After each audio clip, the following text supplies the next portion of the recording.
¿Pueden ver la pantalla? Sí, doctora, se ve. Sí, doctora, te ve. Perfecto. Entonces, ¿ahora qué nos toca ver? Nos toca revisar la normativa de la soberanía y seguridad alimentaria. Vamos a iniciar con la normativa internacional, ¿no? Entonces, vamos a ver, acá les tengo algunos ejemplos, ¿no? Algunos documentos, algunas normativas más relevantes que se tienen en torno a esta temática. Por ejemplo, tenemos la Declaración de Roma sobre la seguridad alimentaria mundial. ¿Sí? Esta declaración establece el compromiso de los países a trabajar para erradicar el hambre, lograr la seguridad alimentaria y mejorar las condiciones de nutrición a nivel mundial.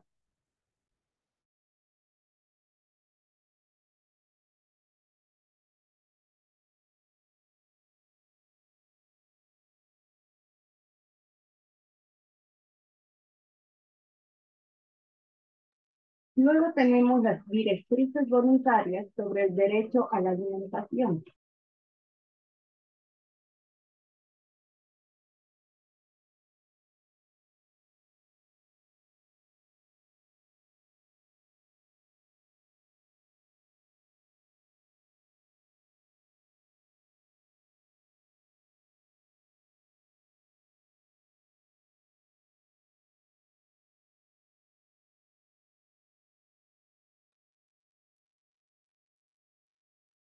Bien, este documento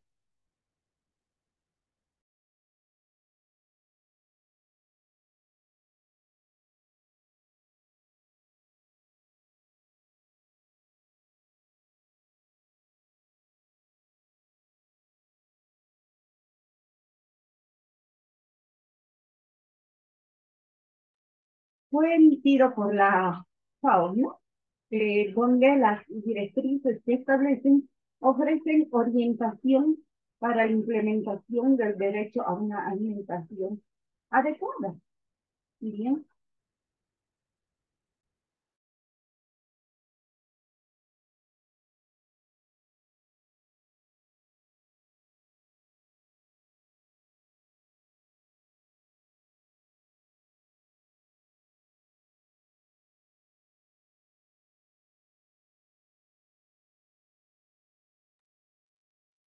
Otro documento es el Tratado Internacional sobre Recursos Fotogenéticos para la Alimentación y la Agricultura.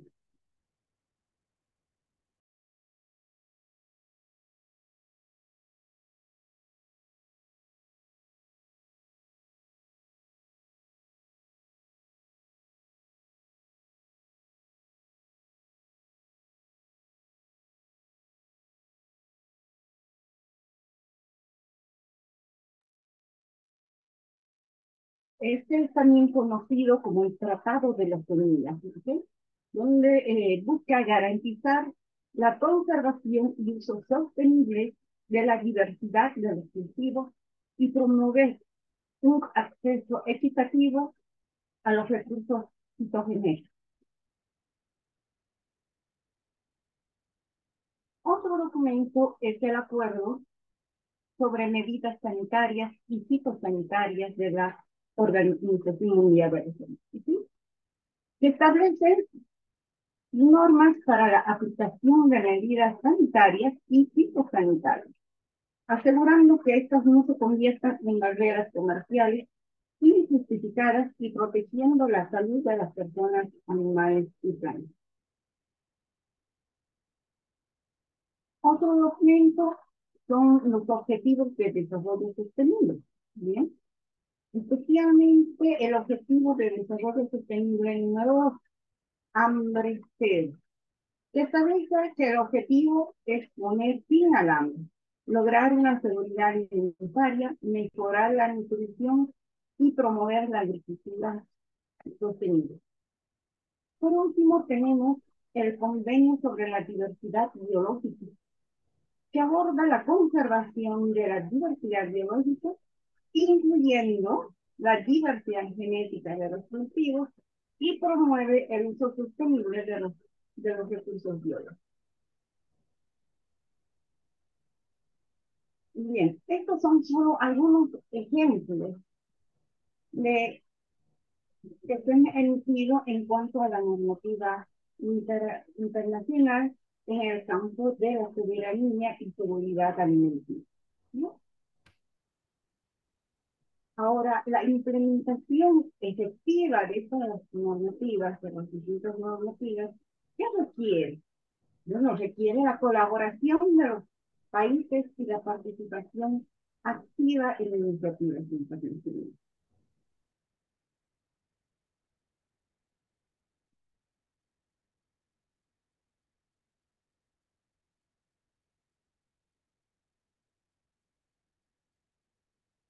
Ahora hablemos sobre la normativa boliviana, ¿sí? Algunos de los marcos legales y normativas relevantes en Bolivia que estén relacionados con lo que es la soberanía y seguridad alimentaria son los que les presento. El primero y uno de los más importantes se constituye la Constitución Política de Bolivia. ¿Sí? Veamos por qué.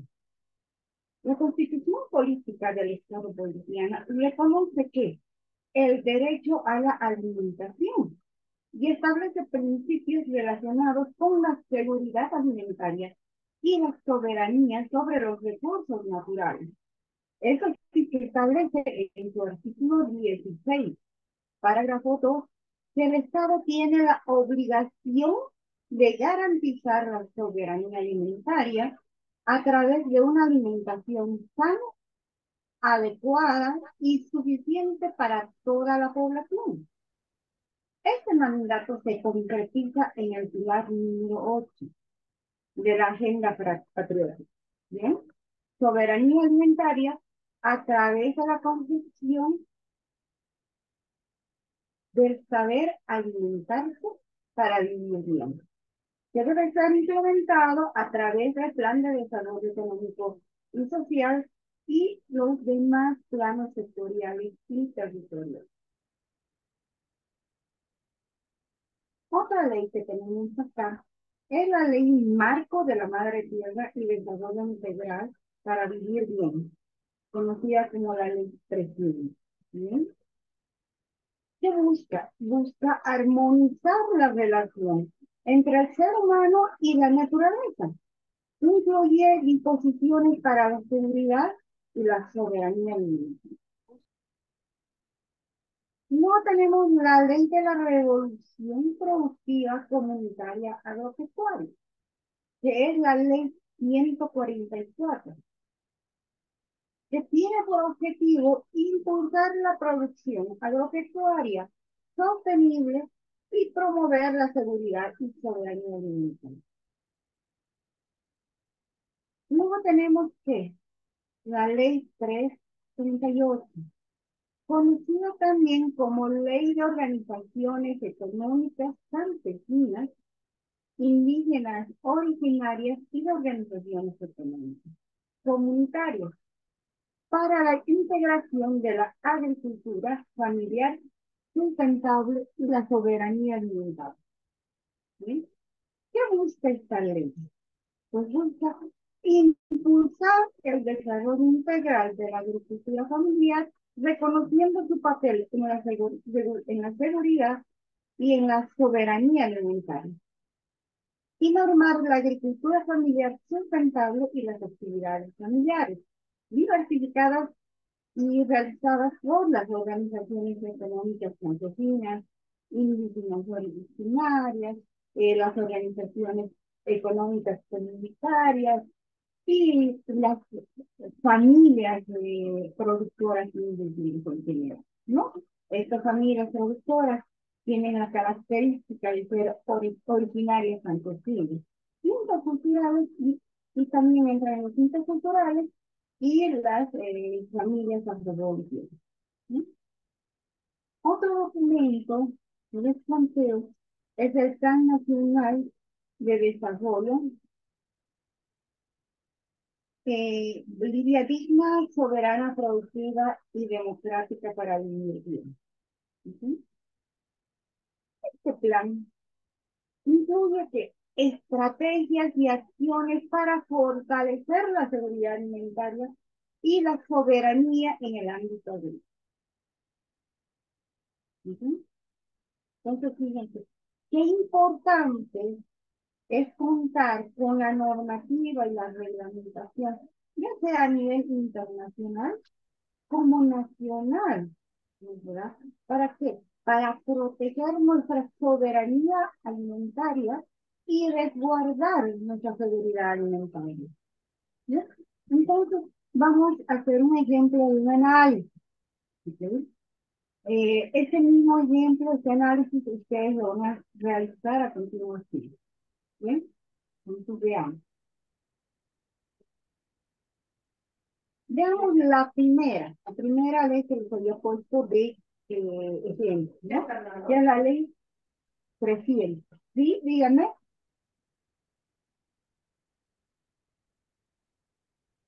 Ok. No, entonces vamos a ver la ley 300, conocida como Ley Marco de la Madre Tierra y Desarrollo Integral para Vivir Bien. ¿Bien? Entonces revisemos las dos partes. Yo acá se limitaba un poquito para ir analizando. Este es el artículo primero, ¿bien? El artículo 1 de esta ley. Bien, ¿qué me dice? Tiene por objeto establecer la visión y los fundamentos.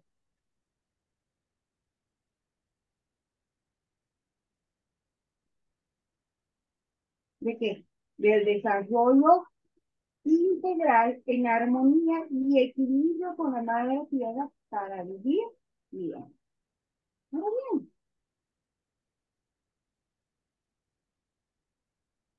Preguntémonos cómo podemos analizar, qué aspecto podríamos analizar en este mundo. A ver, preguntémonos qué significado tiene el desarrollo integral en armonía y equilibrio con la madre tierra para vivir bien. Pues bien, analizando, profundizando un poquito, pensando en esa primera parte, de la gestación aquí, ¿qué es lo que podemos decir? Que el desarrollo integral en armonía y equilibrio con la madre tierra implica buscar un progreso que satisfaga que las necesidades actuales sin comprometer las oportunidades de las generaciones futuras. ¿Sí? ¿Esto qué implica? ¿Qué implicará?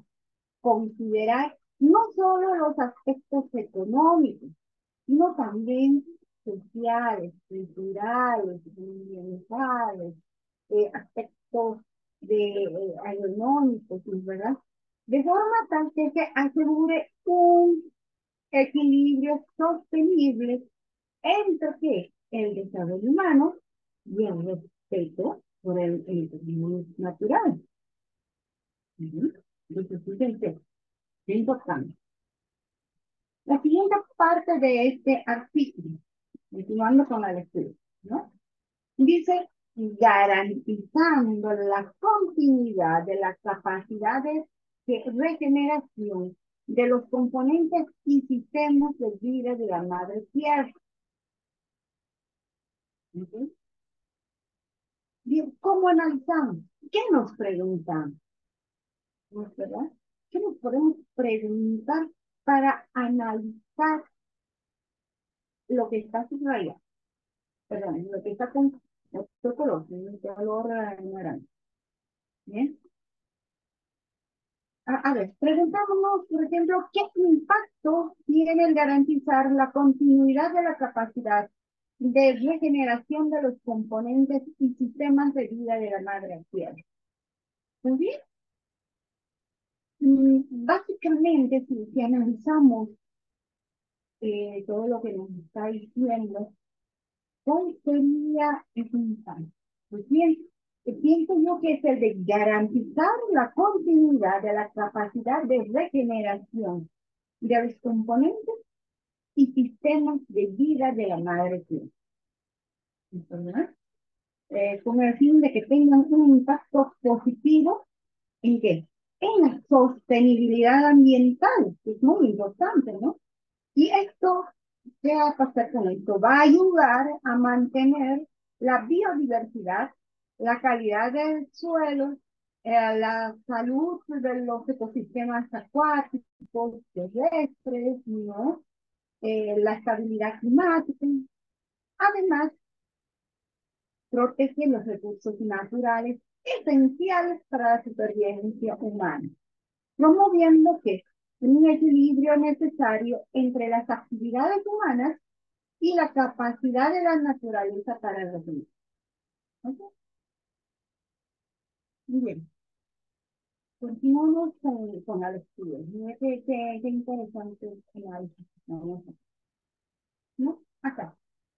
Recuperando y fortaleciendo los saberes locales y conocimientos ancestrales en el marco de la complementariedad de derechos y obligaciones y deberes. ¿Okay? ¿Qué nos preguntamos ahora? Oye, ¿qué nos preguntamos para hacer este análisis? Por ejemplo, ¿cuál es la importancia de recuperar y fortalecer los saberes locales y conocimientos ancestrales en el marco de la complementariedad de derechos, obligaciones y deberes? ¿No? Leyendo nuevamente, pensando, analizando las palabras que están escritas, ¿no? Yo puedo decir, la importancia radica en qué? En recuperar y fortalecer los saberes locales y conocimientos ancestrales. Porque esto es crucial. ¿Para qué? Para la preservación de la diversidad agrícola y ambiental, ¿no? ¿En el marco de qué? En el marco de la complementariedad de derechos y obligaciones y deberes. Esto reconoce la importancia de integrar prácticas tradicionales en la toma de decisiones y enfoques de desarrollo. ¿No? Por tanto, esta parte no solo respeta los derechos de las comunidades locales, sino también que enriquece la comprensión global de la sostenibilidad, fomentando la colaboración entre lo que es los conocimientos ancestrales y las tecnologías contemporáneas, ¿no? Es importante. ¿Para qué? Para abordar los desafíos actuales de manera más holística y equitativa. ¿No? Entonces, fíjense. Si continuamos leyendo, ¿sí? Nos dice, así como los objetivos del desarrollo integral como medio para lograr el vivir bien. ¿Okay? Ya, como enfocamos este análisis, volvemos al inicio de preguntar, ¿no? ¿Verdad? Para hacer mi análisis, ¿no? Puedo preguntar qué es importancia, puedo preguntar cuál es el efecto, puedo hacer distintos tipos de preguntas, ¿no? Entonces, yo me pregunto, ¿cómo afectan los objetivos de desarrollo integral para lograr el vivir bien? Sí. Bueno, yo tengo que verlo, pensar mi respuesta, analizar muy bien, ¿verdad?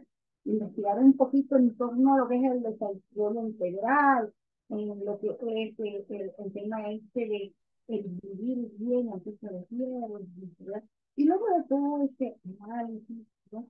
Yo puedo contestar y decir que, a ver, los objetivos de desarrollo integral, cuando se persiguen adecuadamente, ¿no? Contribuyen positivamente a la consecución del concepto de vivir bien. Estos objetivos suelen incluir dimensiones económicas, sociales, culturales y ambientales, buscando un equilibrio que promueva la calidad de vida de las personas de manera sostenible. ¿verdad? ¿No? Entonces, al abordar aspectos como la agricultura ecológica, por ejemplo, como la protección del medio ambiente, por ejemplo, ¿no? ¿Qué se crea? Se crea un entorno propicio para que las comunidades prosperen de una manera que va más allá del simple crecimiento económico, ¿no? Abrazando a una noción más holística y equitativa del bien, ¿no? Por último, la última parte de este artículo. Las bases para la planificación, gestión pública e inversiones y el marco institucional estratégico para su implementación. ¿Okay? A ver, yo tengo que pensar, ¿sí? Y según la metodología que les estoy explicando, lo estamos viendo, ¿sí? Yo tengo que pensar lo primero en qué tipo de preguntas yo me voy a hacer, ¿verdad? Para poder analizar, ¿no? Entonces, en exposición yo he hecho distintos tipos de preguntas para que más o menos se den cuenta de que se puede hacer distintos tipos de preguntas, ¿no? Siempre en torno a qué, a lo que estoy analizando, ¿verdad? Entonces la pregunta estará en función a qué, a la palabra de interrogación, a la palabra de acción, ¿no será? Y a lo que voy a analizar, ¿ok? Entonces, ahora, cabe preguntarme, para responder a analizar esta última parte, ¿no? ¿Qué efectos tienen las bases para la planificación, la gestión pública e inversiones y el marco institucional estratégico para la implementación de esta ley? ¿Sí? Entonces, fíjense, es un poquito más general. Estamos hablando de toda la ley en su conjunto, de la ley 300. ¿No? Entonces, revisando, leyendo toda esta ley, ¿no? Entonces podemos indicar que esta ley establece un marco legal para qué, para la planificación, para la gestión pública e inversiones, centrándose en, qué, en la armonía y equilibrio con la madre tierra. Implica que considerar no solo aspectos económicos, sino también sociales y ambientales, ¿no? Es así que en su marco institucional estratégico, ¿no? Se va a buscar integrar principios de sostenibilidad en las decisiones gubernamentales, promoviendo que la participación ciudadana y reconociendo los derechos de la miembros. ¿Sí?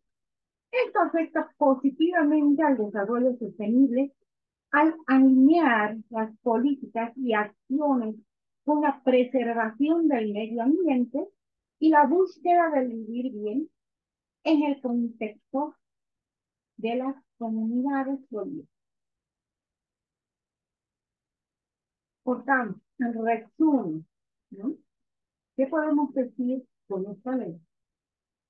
Que la implementación de esta ley busca asegurar un desarrollo que beneficie a la sociedad en armonía con la naturaleza. ¿Sí? Entonces, ahora vamos a hacer una práctica, ¿sí? Una pequeña práctica. Vamos a hacer algo similar, si ustedes quieren, al análisis que les he presentado acá. Pueden tomar un artículo de una ley X, ¿verdad? Que yo les voy a dar, que se encuentra en la diapositiva siguiente, y hacer el análisis. ¿Bien? Entonces vamos a empezar a ver diapositivas. Ya. Esta es la práctica. Vean. En las pasadas diapositivas se han presentado algunas normativas en torno a la soberanía y a la seguridad alimentaria. Normativas tanto internacionales como nacionales, ¿verdad? Entonces, ahora vamos a efectuar una práctica en la que el objetivo es realizar un análisis de una de las siguientes leyes. ¿Sí? La ley 300, que la acabamos de ver, que es la ley de la madre tierra y el desarrollo integral de vivir bien. La ley 071, que es la ley de derechos de la madre tierra. Y la ley 144, que es la ley de revolución reducida comunitaria y agropecuaria. ¿No? Entonces, ustedes pueden agarrar, estas leyes se encuentran en la plataforma que yo ya les he pasado, bien, que pasado, tienen el texto compilado. Pueden tomar un artículo y hacer el análisis correspondiente, ¿no?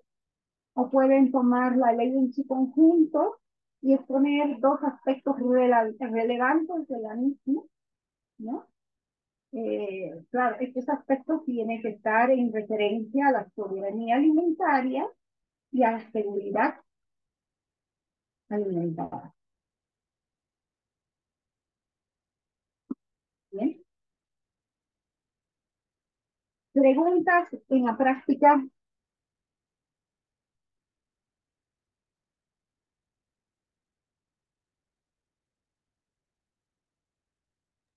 Disculpe, doctora, ¿cuánto tiempo vamos a tener para hacer este ejercicio? Unos 15 minutitos, por favor. ¿No? Entonces, los que presenten, obviamente que no es obligatorio, es voluntario, van a poder pasarlo, transcribirlo en una hoja Word y subirlo como reemplazo en la tarea 2. ¿Bien? Ahora los que ya no hayan presentado, o sea, no hayan participado en la anterior clase con la exposición, con las intervenciones que hubo, entonces me avisan y pueden perfectamente reemplazarlos como tarea 1. ¿Bien?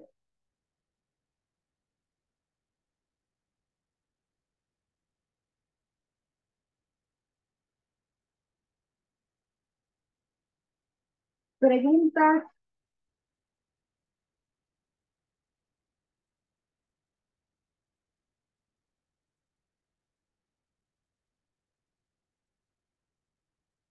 ¿Ok? Entonces, tenemos 15 minutitos para desarrollar esta práctica.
Bueno, ya estamos sobre el tiempo de los 15 minutos. ¿No? ¿Alguien quiere ir exponiendo o quieren un par de minutos más extra de análisis?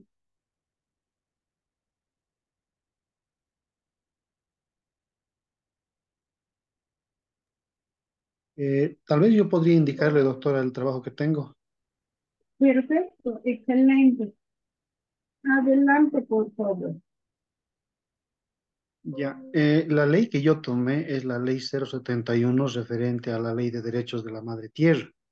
En esos dos aspectos importantes que usted indicó, yo destaco primero que en esta ley se reconoce los derechos de la madre tierra, es decir, que se la reconoce como si se tratara de un ser vivo con derechos propios. Entonces, esta ley además busca garantizar el respeto y la protección de los derechos de la madre tierra, reconociendo la importancia que tiene como un ser vivo y no solo como un objeto. A manera enunciativa, digamos, algunos de los derechos que se mencionan en la ley es que tiene derecho a la vida, tiene derecho a la diversidad de la vida, tiene derecho al agua, al aire limpio, al equilibrio, derecho a la restauración y también el derecho a vivir libre de contaminación. El segundo aspecto que he destacado es las obligaciones y deberes del Estado y la sociedad. En la ley se establece que las obligaciones y los deberes del Estado plurinacional y de la sociedad en su conjunto para garantizar el respeto de los derechos de la madre tierra. Esto implica que la promoción y del reconocimiento y la defensa de los derechos de la madre tierra en el ámbito nacional, incluso en el ámbito internacional, así como la adopción de políticas y normativa y acciones que estén en armonía con el equilibrio de la madre tierra para el desarrollo integral de la misma y poder garantizar el vivir bien. Eso es lo que tengo, doctora. Gracias. Muchísimas gracias. Por favor, ¿me das tu nombre? Claro que sí. Leonardo Mejillones le habla. Dime, Doctora, ¿tu análisis va para la práctica uno o práctica 2? Para la práctica 2, doctora. Perfecto. Muchísimas doctora, gracias. Claro.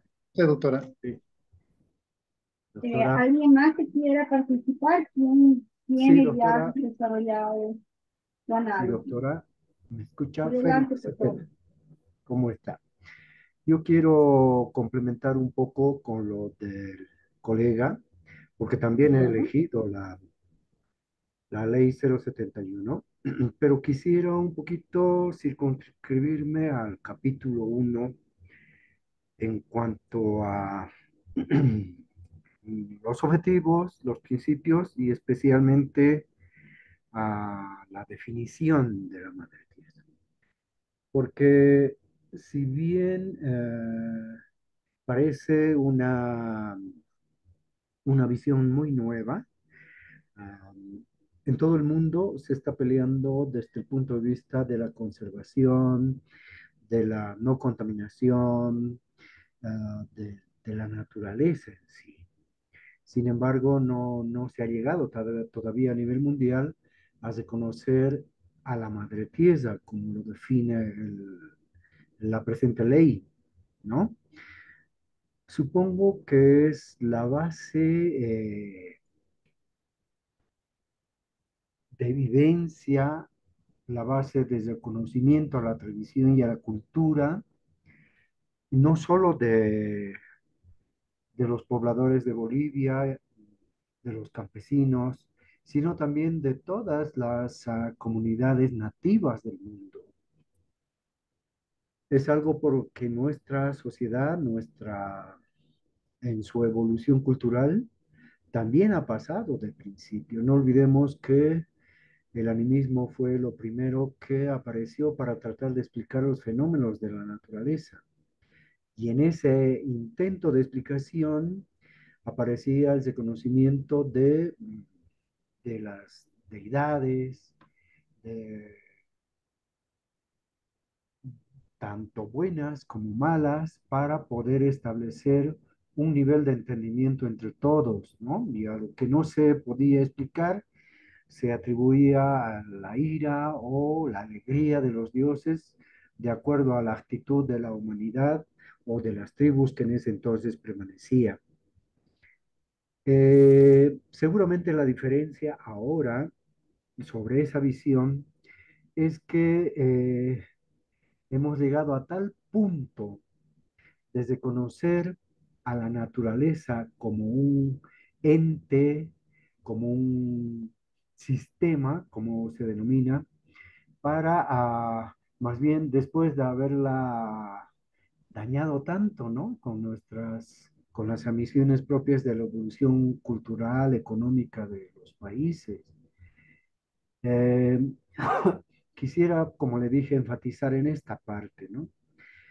Y cuando dice la madre tierra es el sistema viviente dinámico conformado por la comunidad indivisible de todos los sistemas de vida y los seres vivos, interrelacionados, interdependientes y complementarios que comparten un destino común. Todavía es un poco difícil hacer entender a la mayoría de las personas que habitamos este mundo, especialmente en las ciudades, tratar de reconocer de que eh, hay que tener esa visión holística para reconocer la vida. Algunos nos han hecho creer que somos el centro del universo, que el hombre es el centro de todo, que en algunas religiones inclusive nos hacen creer que todo está al servicio del hombre, cuando en algún momento la raza humana, por las teorías que se tienen, va a desaparecer de la Tierra, pero la vida ha de seguir, los planetas han de seguir, el sistema de vida vegetal y animal va a seguir, va a continuar, porque la vida busca su camino. Entonces, comprender eso, que somos parte y no el centro, en base a las concepciones de desarrollo que han tenido los pueblos nativos, podemos realmente más bien atender y llegar a entender lo que esta ley indica. Por eso, como dijo el anterior colega, parece que es una persona a la que se le hay que dar sus derechos, ¿no? Y no sé si somos nosotros los que debemos dar los derechos a, a la vida. A mí me gusta más los principios y quisiera reconocer que seguramente han tomado en cuenta estos 7 principios o 6 principios que quizá para complementarlos deberían ser muchos más, ¿no? La armonía, el bien colectivo, la garantía de regeneración de la madre tierra, el respeto y defensa de los derechos de la madre tierra, la no mercantilización y la interculturalidad. Y quizá esto es lo que yo quería aportar para complementar. No solo debiera ser la interculturalidad, el principio sexto, debiera ser la interculturalidad y la intraculturalidad. Porque si bien la interculturalidad nos permite entendernos nuestras diferentes visiones, los del altiplano, los del valle, los del trópico, inclusive en la concepción de la naturaleza y las deidades y el reconocimiento a su jerarquía, la intraculturalidad nos permite reconocer nuestros saberes, nuestra cultura, nuestra identidad propia, eso que nos hace el día a día de la vivencia en nuestros lugares. Sí, eso sería, doctora. Muchísimas gracias. Una reflexión muy bonita. Tu nombre, por favor. Félix Cepeda. Aclárame, ¿va como práctica 1 o práctica 2?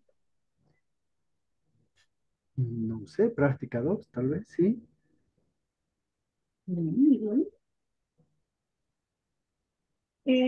Y bueno, las intervenciones realmente no me interesan eso, ¿verdad? Ahora lo que vamos a hacer es darle 5 minutitos más a sus compañeros para que puedan tener la oportunidad de participar. ¿No? Doctora, buenas noches. Buenas noches. Mi nombre es Edmundo Benavides y bueno, respecto de la práctica que ha dado en cuanto al análisis, en cuanto a estas leyes, ¿no? Mm, Ujú. bueno, he tomado la ley 300, he podido apreciar en cuanto a soberanía y seguridad alimentaria, como usted ha pedido, en dichos artículos, y no solamente estos, ¿no? Sino la mayoría va indicando, todo es para el vivir bien, pero el análisis que yo hice es un poquito, tal vez, una crítica eh, constructiva en todo caso, ¿no? Em, estas leyes son muy buenas. Desde luego, si hacemos una revisión exhaustiva, deberíamos de estar viviendo en un país de las mil maravillas, pero nuestra realidad es otra, ¿no?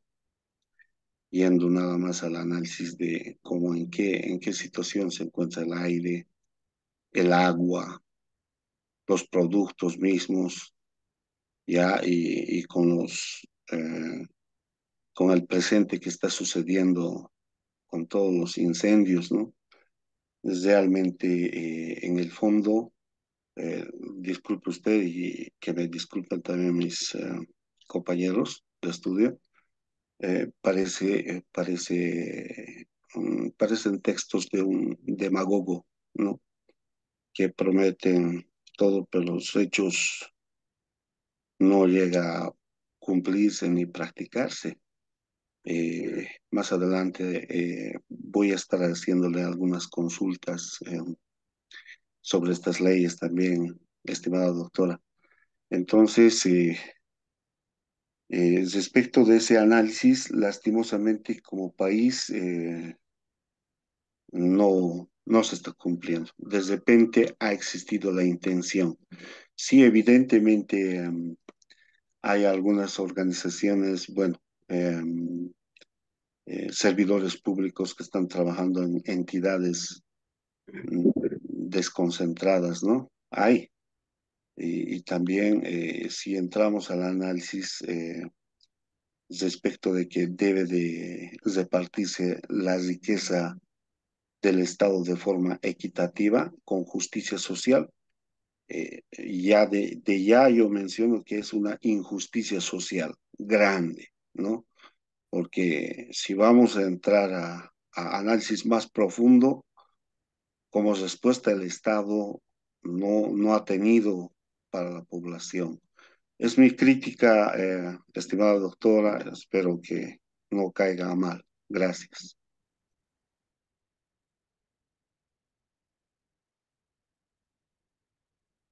Doctora, buenas noches.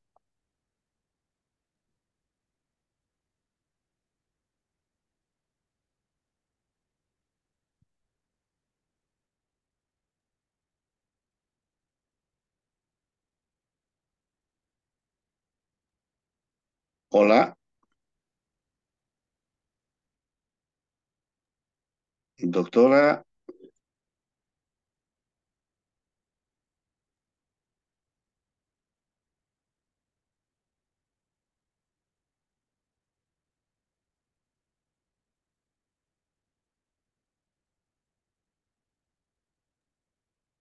Doctora, Muchísimas gracias. Mil disculpas, mi micrófono está fallando. Por favor, Edmundo, eh, intervención muy buena. ¿No?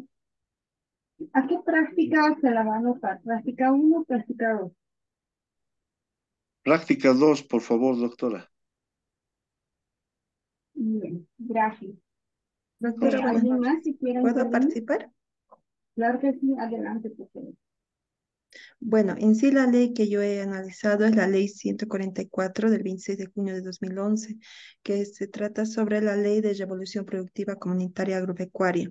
Entre uno de los aspectos que he visto que dentro de la finalidad de esta ley es lograr la soberanía alimentaria en condiciones de inocuidad y calidad para el vivir bien de las bolivianas y bolivianos, ¿no? Y me llama la atención este aspecto que dice inocuidad y calidad, donde se debe tomar en cuenta que los alimentos que se consuman y se produzcan no causen daño a nuestra salud, es decir, que se apliquen buenas medidas de higiene y que no se usen residuos de plaguicidas, ¿no?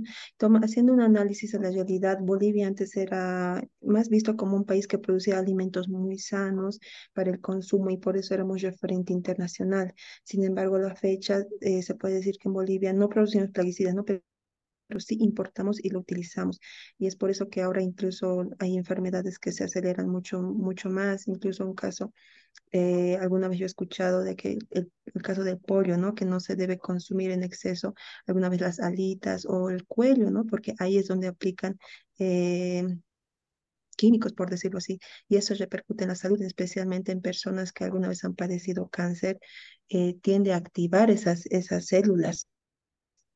Entonces, el referente que teníamos como país sano, poco a poco pues se ha ido mermando. Y otro aspecto también que toma en cuenta es el artículo 9 que también se relaciona con lo que es la soberanía alimentaria, que es la capacidad de gestión territorial, donde se reconoce la capacidad de gestión territorial de las comunidades, ¿no? Es decir, que ellos puedan implementar sus fases de producción, transformación, comercialización, etcétera, para así lograr una soberanía alimentaria y generación de excedentes económicos. Es decir, me parece interesante que haya esta iniciativa de que las comunidades mismas sean quienes produzcan los productos de su región, ¿no? Y no tanto esperar que venga el sector privado, o sea, tal vez tendría que ser un trabajo en conjunto. Esos dos aspectos, doctora, lo tomo como aspectos relevantes de esta ley, que tiene varios aspectos. Es una ley para seguir analizando. Muchas gracias. ¿Tu nombre, por favor? Gabriela Neisa Pérez Cantuta. ¿Me repites, Gabriela? Gabriela Neisa Pérez Cantuta, para la práctica 2. Perfecto. Gracias. Gracias. Hola, buenas noches, ¿puedo participar? Adelante, por favor. Bien, mi nombre es Luis Segales. Voy a abordar la ley 071, Derechos de la Madre Tierra. En relación a la pregunta que decía, exponer dos aspectos sobre esta ley, puedo indicar, complementando lo que indican los compañeros, que un primer punto se haya relacionado con la protección de los recursos naturales para la producción de alimentos. Bien, esto es fundamental en relación a la soberanía alimentaria, ya que los alimentos justamente se producen a partir de estos recursos naturales, considerando que los mismos pueden ser el agua, pueden ser el suelo, el aire y la biodiversidad que obviamente nos circunda. Con lo cual, el agricultor, el ser humano, las personas interactuamos dentro de un marco de desarrollo que busca promover en sí la armonía tanto del ser humano con la naturaleza. Como un segundo punto, considero que es el fortalecimiento de los sistemas alimentarios, tanto locales como a nivel comunitario. Estos básicamente se hallan relacionados aquellos sistemas de producción de tipo local y comunitario, como dice su nombre, pero más integrado con la naturaleza, a través de las prácticas agrícolas sostenibles que se efectúan un poco más alejadas de aquellas que son de tipo industrial, cuyo objetivo viene a ser el preservar estos recursos y apoyar en el uso de principios ecológicos en la producción de alimentos. Gracias.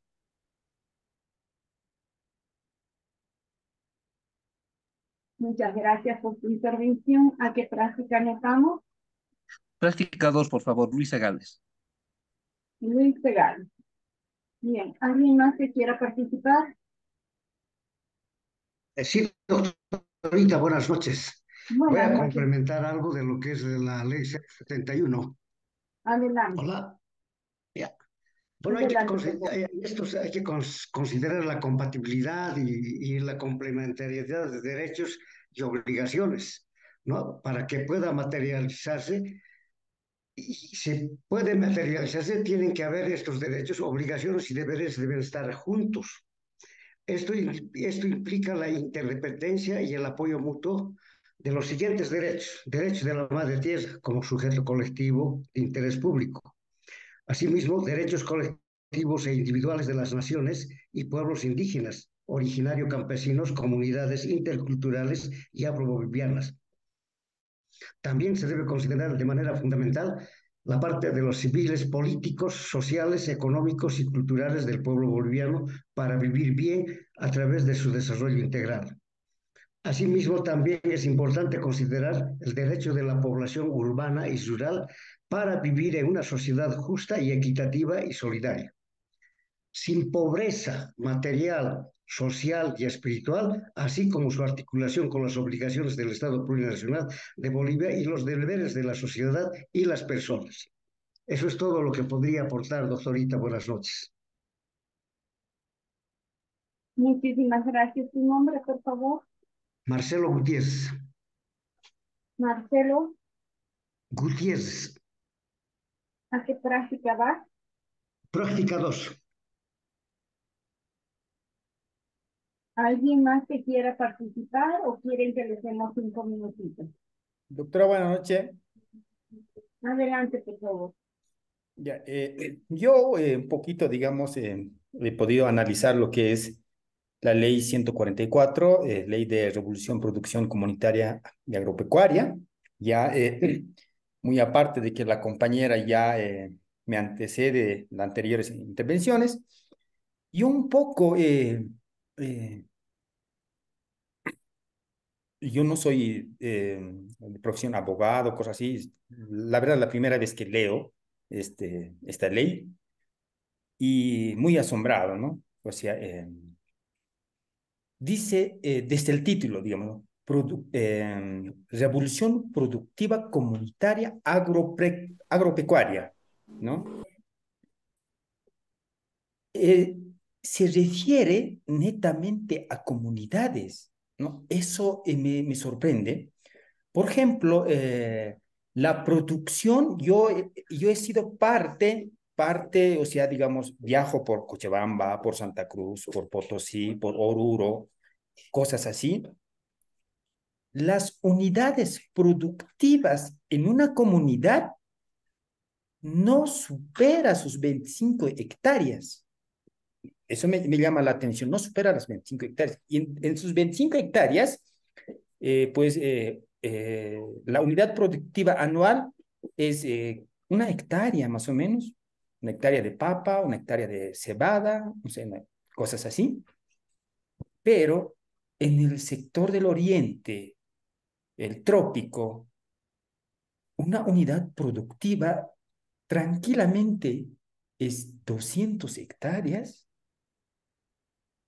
300 hectáreas, pero no es una comunidad, ¿no? Eso me sorprende. O sea, netamente todas las características de producción que habla la ley, hasta donde he podido leer, habla de la comunidad. Y las comunidades tienen una unidad productiva, por lo menos hasta donde he visto, soy ingeniero civil, he trabajado con sistemas de riego, hasta 1 hectárea, 2 hectáreas, pero en el área de trópico, trópico y oriente, tranquilamente supera sus 200, 300 hectáreas. Entonces, me pareciera que un poco está orientado de alguna manera hacia las comunidades, pero un poco afectando a las comunidades, digamos. Eso un poco, con un poco de preocupación he podido leer. Nada más. Gracias, doctora.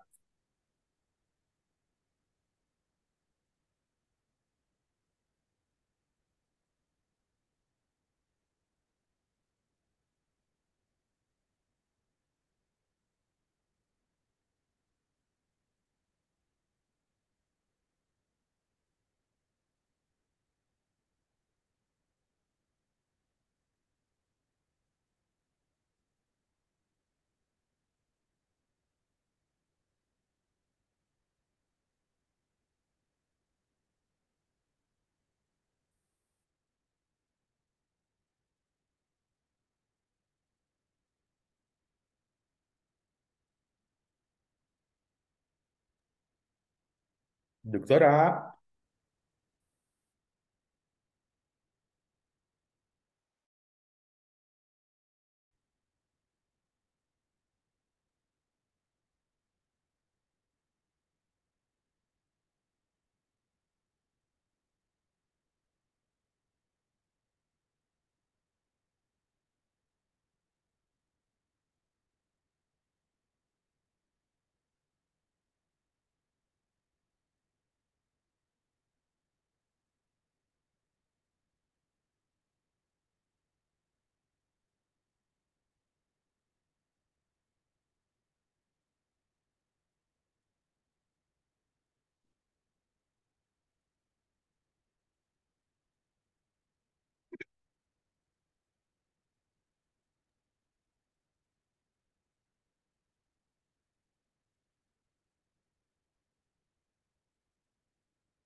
Muchísimas gracias por su aporte. Mil disculpas que estoy teniendo problemas con el micrófono. ¿Me podrías dar tu nombre, por favor? Rómulo Ortega Muñoz, ¿Ya? ¿A qué práctica vas? a la práctica 2, doctora. Perfecto. Ya, Gracias. gracias. ¿Alguien más que quiera intervenir?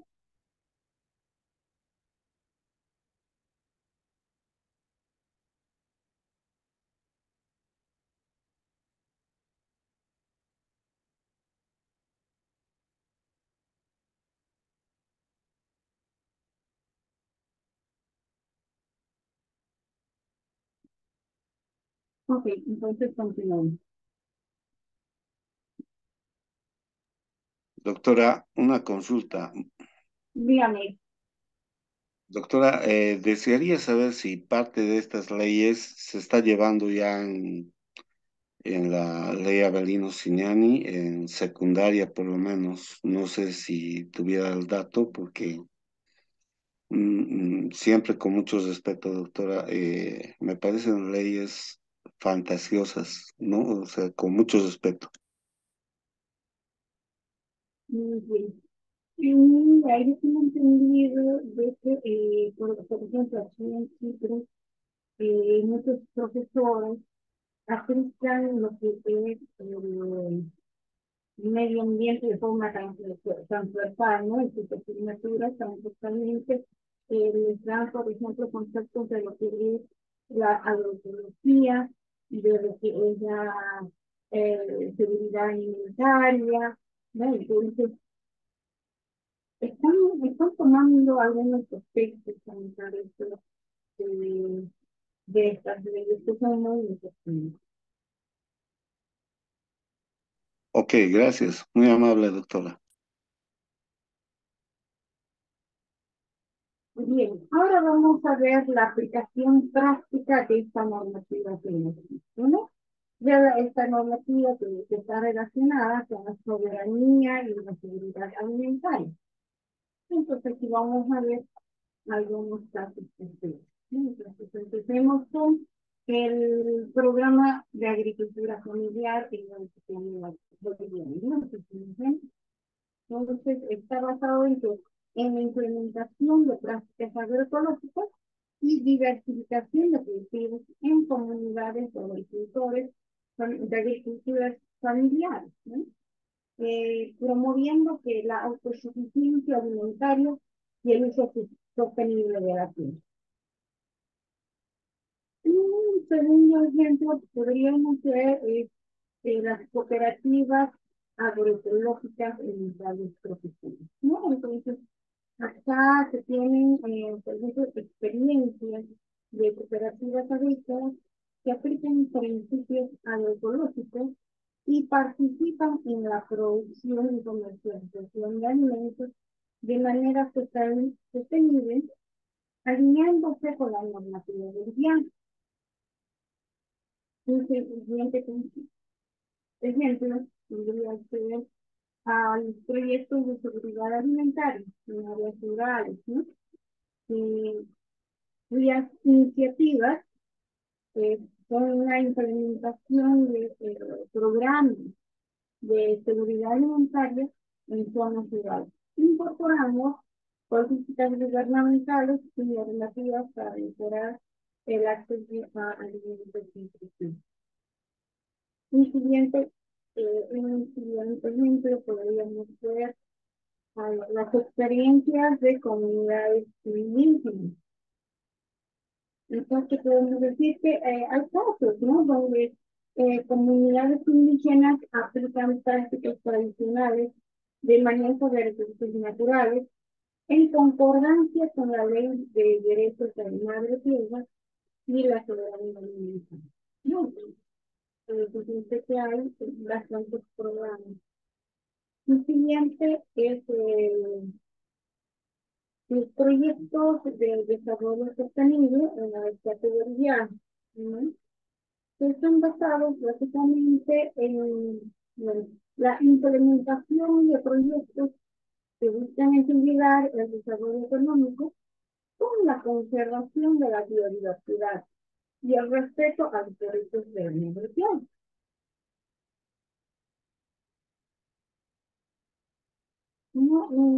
Otro ejemplo son los sistemas agroforestales en la Amazonía boliviana, ¿no?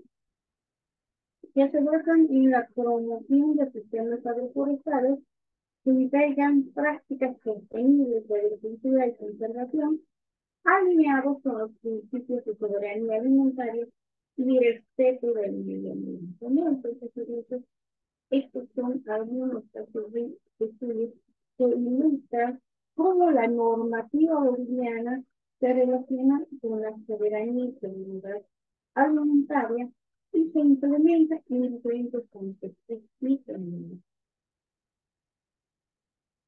¿Sí?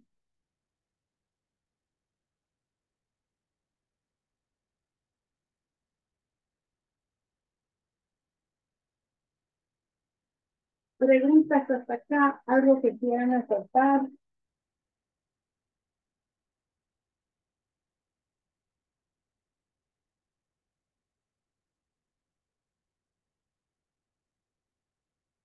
Bien. Revisemos el primer caso de estudio, el que yo hemos mencionado como programa de agricultura familiar en el altiplano de Lima. Entonces podemos decir que podríamos decir que esto puede tener algunas características generales, ¿sí? O elementos comunes que podrían estar presentes en nuestros programas o en los programas que se deriven de esto, ¿no? Entonces, por ejemplo, tenemos el enfoque de la agricultura familiar, ¿sí? ¿A qué se refiere? A programas que reconocen y apoyan específicamente a los agricultores familiares, ¿no? En la región de la Occidente, teniendo en cuenta sus necesidades particulares y obviamente promoviendo las prácticas sostenibles. Otro elemento que tienen que tener en cuenta es la diversificación de cultivos.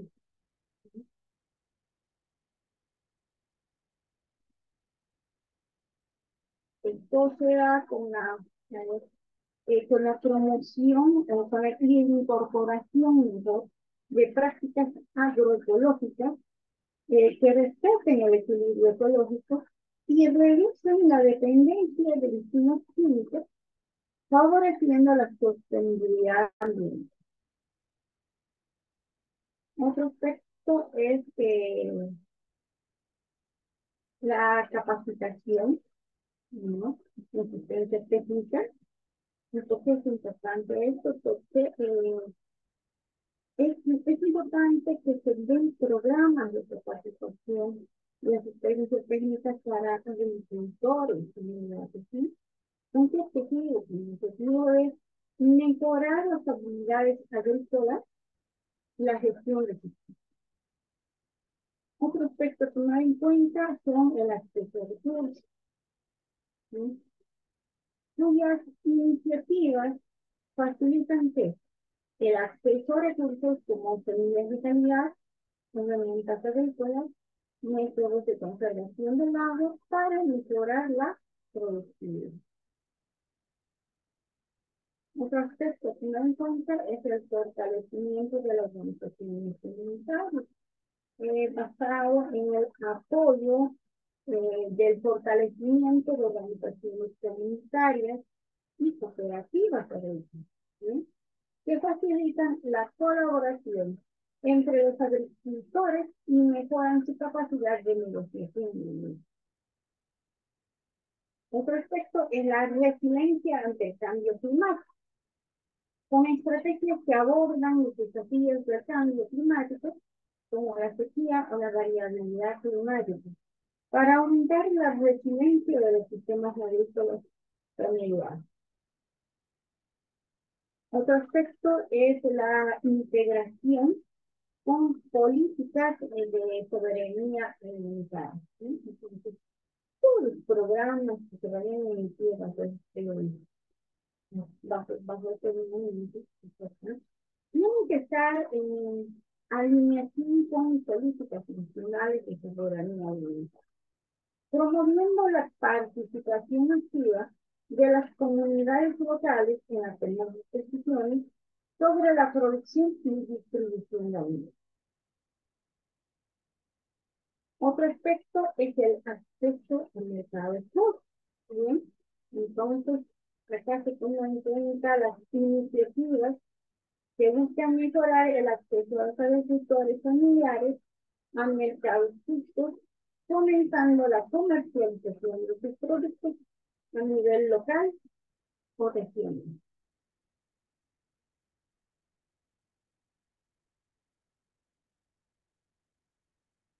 ¿No? Entonces, está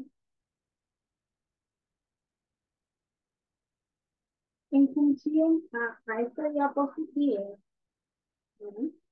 Y a los conocimientos que ustedes tienen. Yo les pregunto, ¿qué elementos se tendría que tomar en cuenta en este programa? ¿Sí? Entonces yo les doy unos, no sé qué yo, unos 10 minutitos para que lo analicen, ¿sí?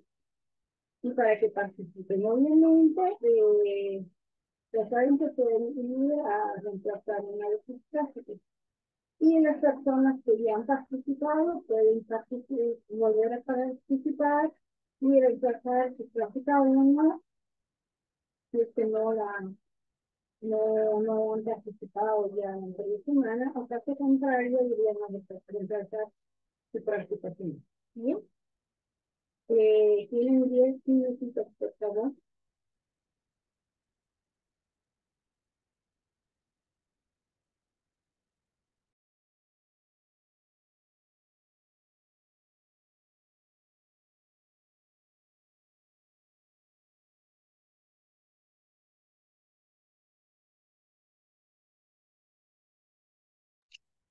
Doctora,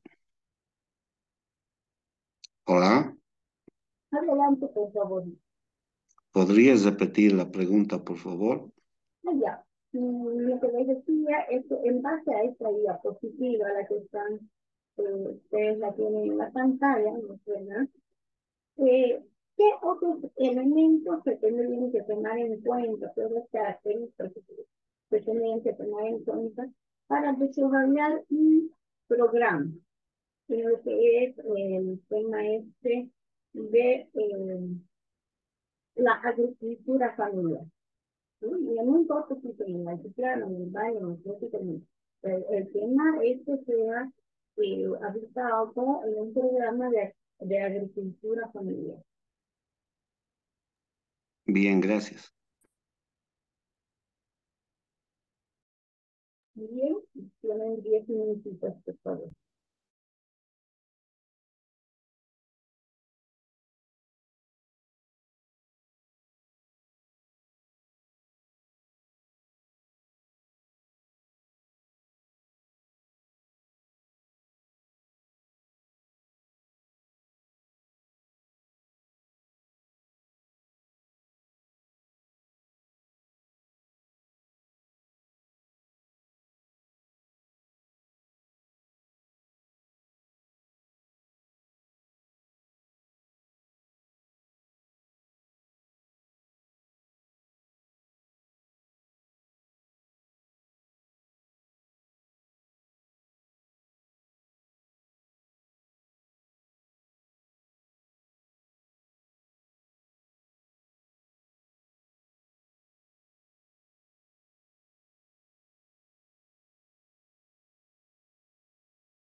Muy bien. ¿Alguien que quiera participar? Sí, doctora. Adelante, por favor. Muy bien, voy a ser puntual esta vez. Eh, Sería interesante que el punto acceso a recursos eh, especifique tres cosas, las que veo yo, seguramente pueden ser más. Uno, el acceso a recursos naturales, como ser agua mediante los ríos, lagos, etcétera, o también a recursos forestales y de cultivo. El segundo sería acceso a recursos económicos. Eh, si bien hay una estabilidad en cuanto a la producción en el Ah,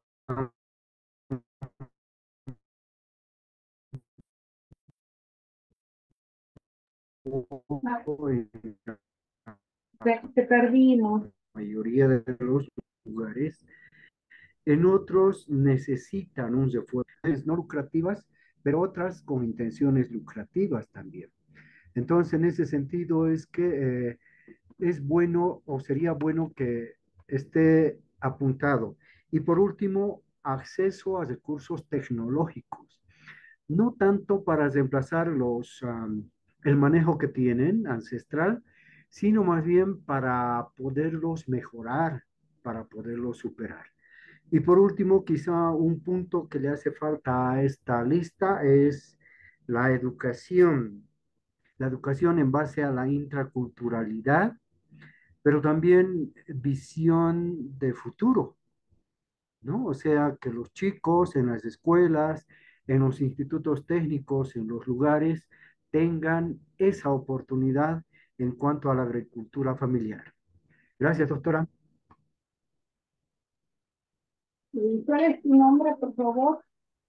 Félix Cepeda. Va a la práctica uno, va a A la la práctica 1. práctica final. ¿A cuál vas? Práctica 1. Doctora, Adelante, por favor. doctora, buenas noches. Mi nombre es Alberto Flores. A mí me gustaría un poquito desarrollar algo del fortalecimiento en las organizaciones comunitarias, ¿no?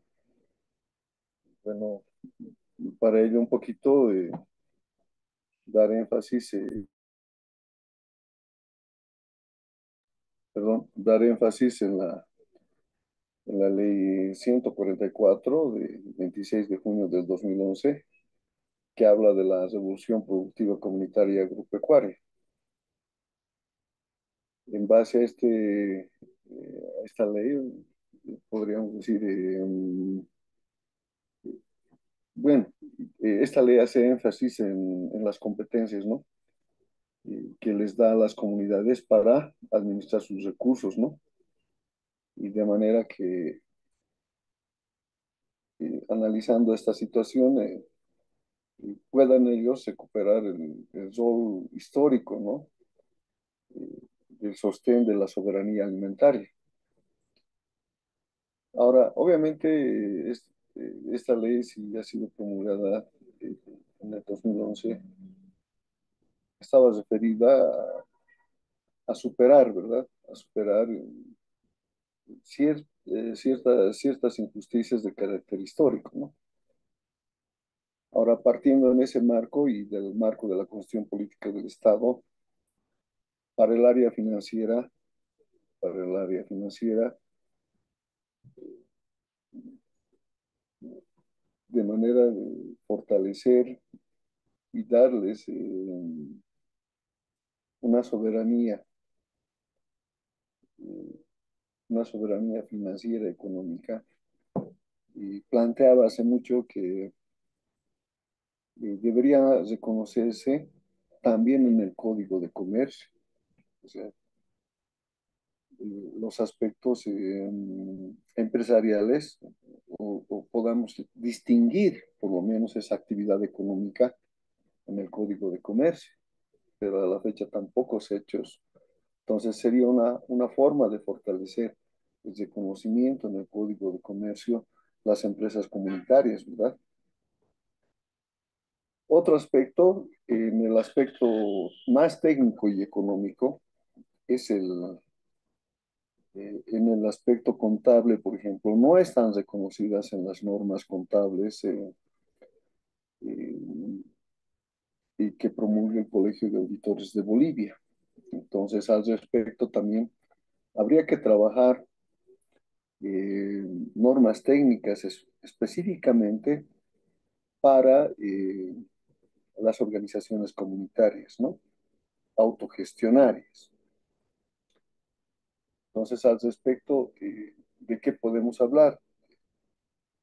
De que para generar, por ejemplo, una nueva forma, porque nos están diciendo implícitamente que es algo nuevo, una forma nueva de administrar, ¿verdad? Y de que podamos fortalecer el desarrollo de todas las organizaciones comunitarias autogestionarias, brindándoles, por decir, eh, un modelo propio de administración y que que está obviamente implícito el reconocimiento de la ley. Entonces, para culminar esto, entonces se debería plantear un nuevo modelo contable.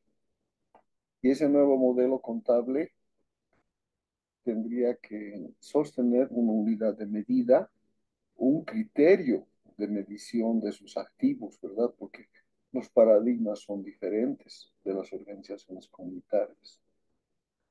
Luego tendríamos que desarrollar a la par qué capital a mantener maneja. Entonces, esos aspectos me parece que darían un fortalecimiento técnico desde el área económico-financiera. Esa sería toda mi participación, doctora. Muy buenas noches. Muchas gracias. ¿Tu nombre? Mi nombre es Alberto Julio Flores Ticona. Ya. ¿A qué práctica vas a estudiar? La anterior vez participé también, esta también participé. Entonces, tu práctica final. Gracias, muy amable. Gracias, doctor. A la práctica final. Ya. Un favor, Doctora, buenas noches. ¿sí? Perdón, ¿puedo participar? Adelante, por favor. Ya, muy gentil, gracias. Considero que dentro de este listado, por así decirlo, de lo que podemos ver aquí en la diapositiva, entonces algunos aspectos que podrían considerarse, pienso que son dos. Uno que vendría a ser la protección de los recursos naturales.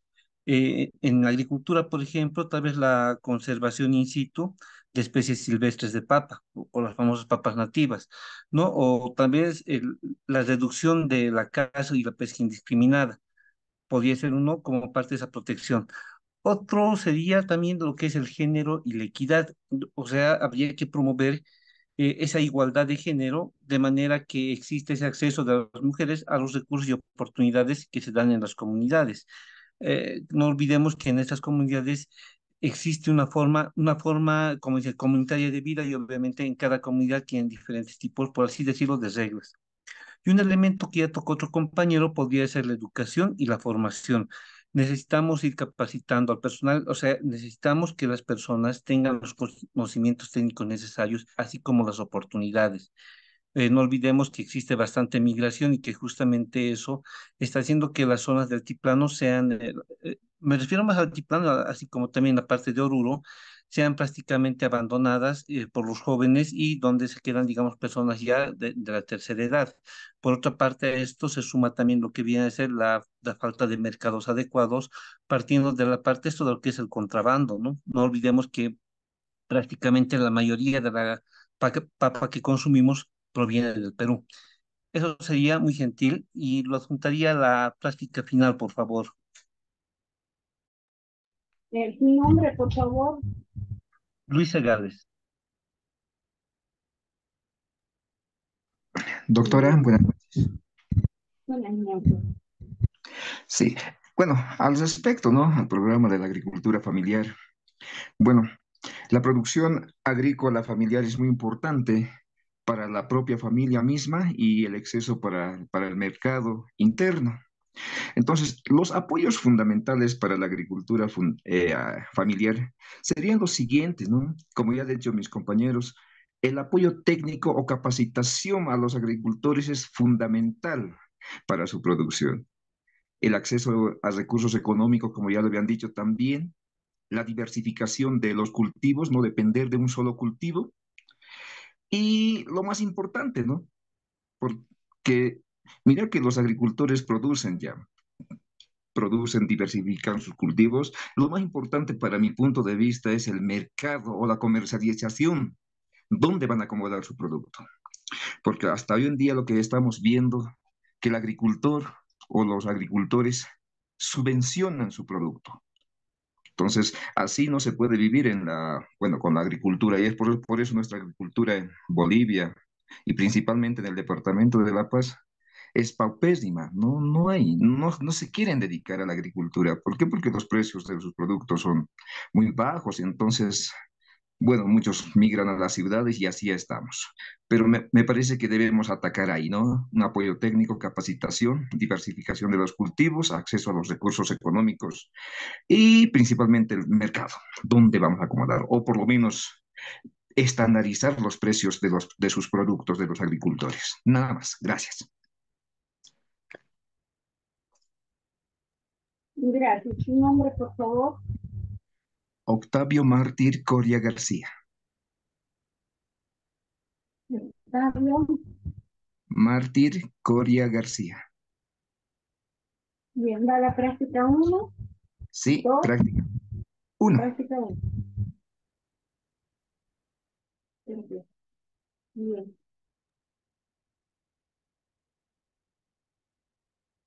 Me gustaría participar, doctora. Adelante, por favor. Ya, Leonardo Mejillones le habla. El punto que me gustaría tocar es mejorar, corrijo, complementar lo que mi anterior compañero mencionaba, es respecto al punto de acceso a mercados justos, es lo que menciona la diapositiva.